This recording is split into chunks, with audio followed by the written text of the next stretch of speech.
Now, after the aftermath, like the after effect of that is going to send Bitcoin to the fucking moon. Like it's going to rip your face off. Again, short-term liquidity, long-term, incredibly bullish. I would not be surprised to see a $500,000 Bitcoin, $1 million Bitcoin in the next 12 to 18 months. Bitcoin could potentially soar to $250,000 or even as high as $1 million within the next 12 to 18 months, according to a new prediction from Jack Mallers, CEO of Strike and Bitcoin Maximalist. This forecast comes as the dollar is expected to weaken, with the Federal Reserve likely to cut rates. Other major economies are anticipated to follow suit, flooding the markets with fresh capital.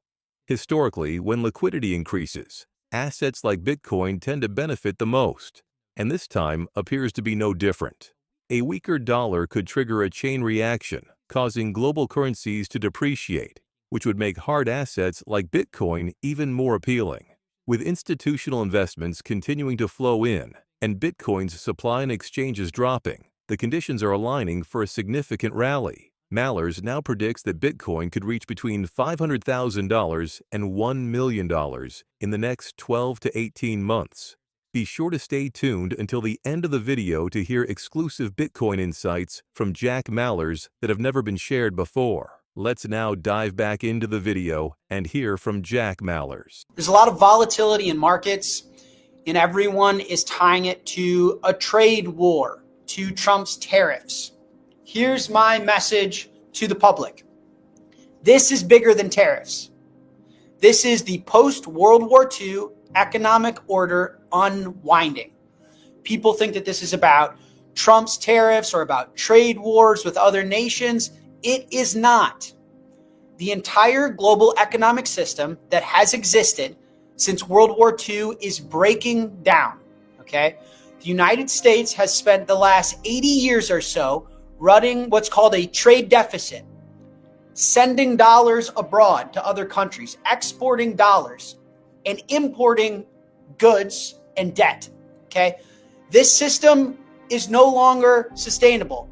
It was never built to last, and it is coming to an end. This is not another trade war. This is a full-blown economic reset. This is the United States saying, we cannot run this scam any longer. Okay, what am I talking about? After World War II, the United States created a system that worked for a little bit. What was the problem? Okay, the US was the only industrial power left standing after World War II. Okay, it funded the global reconstruction of the rest of the world. So primarily, you had Europe, Japan, other industrial powers were decimated, destroyed, okay? And the world needed to somehow get back on its feet and start producing things again. And the US used things like the Marshall Plan, Bretton Woods, over the last, 50, 60, 70, 80 years to bootstrap the world back on its feet. The other countries around the world needed dollars to rebuild their economy and rebuild their industrial power. The US figured we will provide them the dollars, okay? So here was the plan. Other parts of the world would start producing stuff and exporting them into the United States. The US would import the goods that they're producing and export them the dollars, okay? So other countries around the world would get dollars and US debt by treasuries, okay? The US would shoo away with the dollars and get goods and services, okay? Now this worked for a while, and it was the greatest trade deal in history. Because why? The world got to reindustrialize after a devastating world war, and the US got rich. Everyone was happy until obviously it stopped working. Now this is known as the Triffin's dilemma, okay? This is the system that was never built to actually last. What is the Triffin's dilemma? It's when if you have a fiat currency, a government currency that's the global reserve currency, it's a bit of a trap, okay?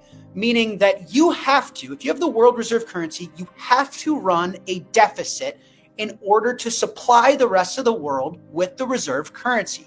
Your job is not to produce real things, real goods and services for the world.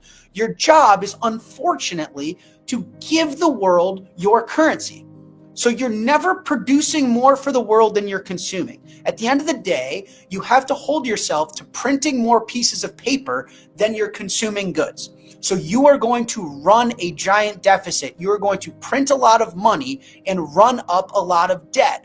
The reason the US has so much debt is because they have the world reserve currency. This is so misunderstood. Sometimes people say, man, the US has the world reserve currency. They're so dumb. Why do they have so much debt? No, you're misunderstanding. They have so much debt only because they have the world reserve currency.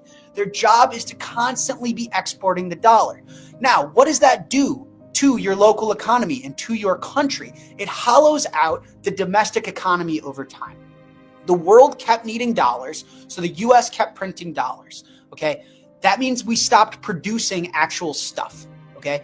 So our industrial power went to shit. Factory jobs, our middle class, everything. Like when I'm using the term hollowed out, like the inner structure of America decimated. We talk about things like the wealth gap.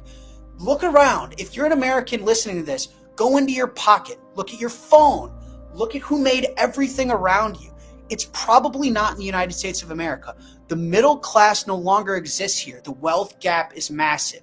You're either on the far left, the far right, as far as monetary wealth in place within our economy. So this is not a very sustainable, listen, it's obvious. It's not very sustainable to print dollars and create debt in exchange for real things. You have to do real stuff in the real world. You cannot just print pieces of paper forever. Obviously, duh. This was only a solution to bootstrap the rest of the world and get them back on their feet. This was never supposed to be the rest of the world forever, ever. This was a short-term, short stopgap solution. This was never, ever supposed to be how the world was going to work forever. And this is known as the Triffin's dilemma. It's having the world reserve currency. It is a system that is built to fail. The Czech Republic has just made a major move for Bitcoin investors. President Petr Pavel signed a bill exempting Bitcoin from capital gains tax if held for at least 3 years.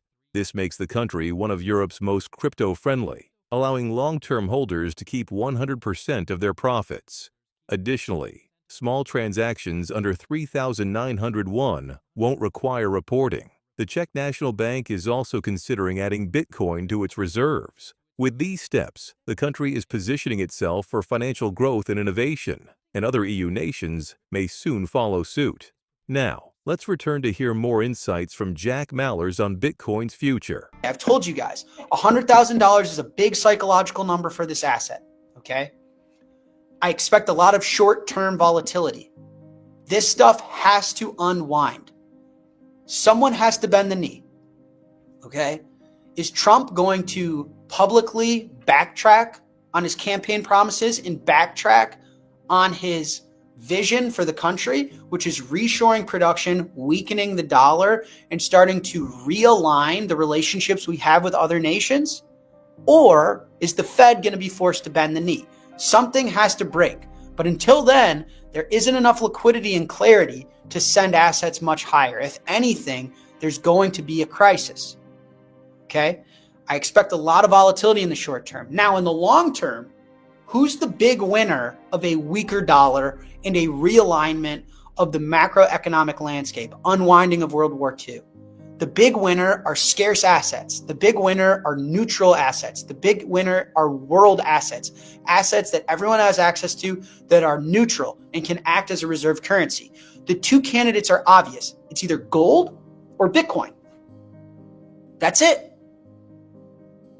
Now, I'd make the argument that gold already failed as a world reserve currency.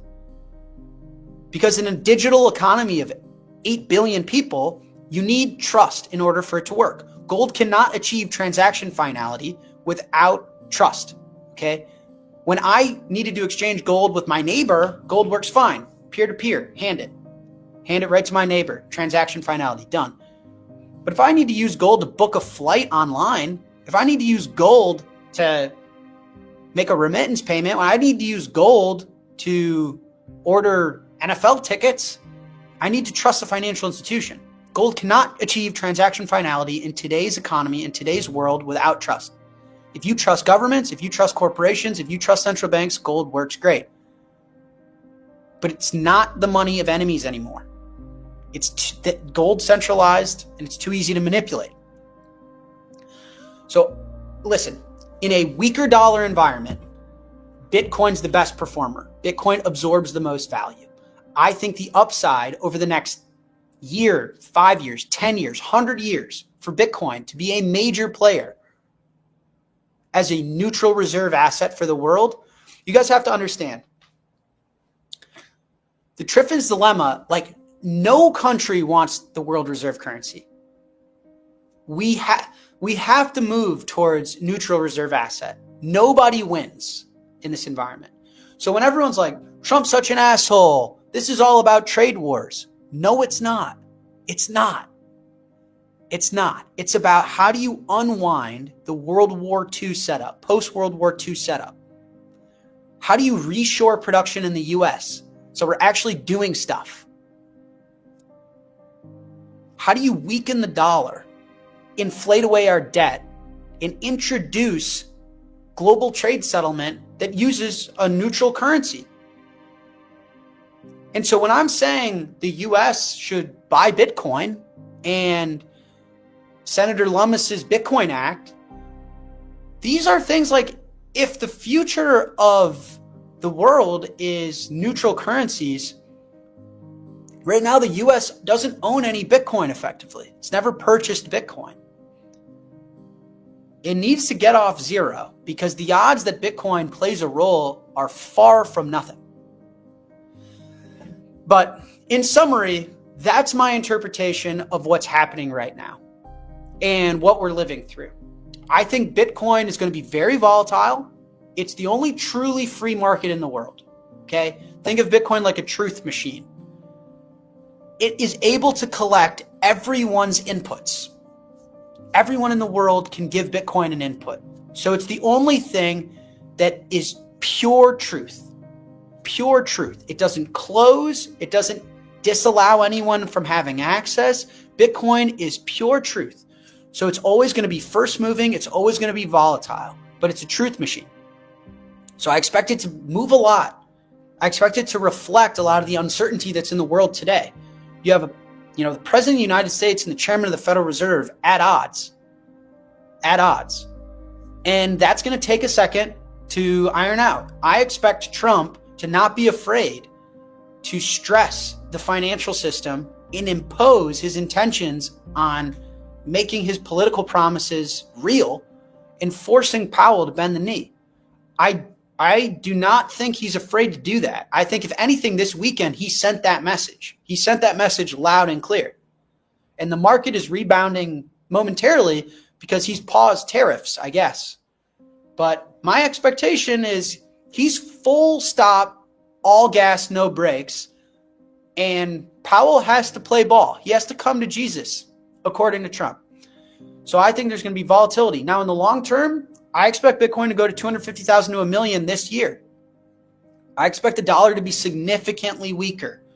In order for the United States to live out this vision and reindustrialize itself, it has to print a lot of money, a lot of money. And the only way out of its debt situation is by inflating it. It's the only way out. It's the only way out. Okay. So long term, Bitcoin's going to the absolute moon. Bitcoin is on the rise, and $100,000 is just the beginning. As the dollar weakens and global trade shifts, the demand for a truly neutral asset is growing. Gold had its moment, but in today's digital world, Bitcoin is the better choice. Borderless, instant, and controlled by no one. With major economic changes on the horizon, more money printing is inevitable, and Bitcoin thrives in this environment. While short-term volatility is part of the game, in the long term, Bitcoin wins. If you want to stay up to date with the latest in crypto and Bitcoin news, make sure to subscribe to Millionaire Blueprint.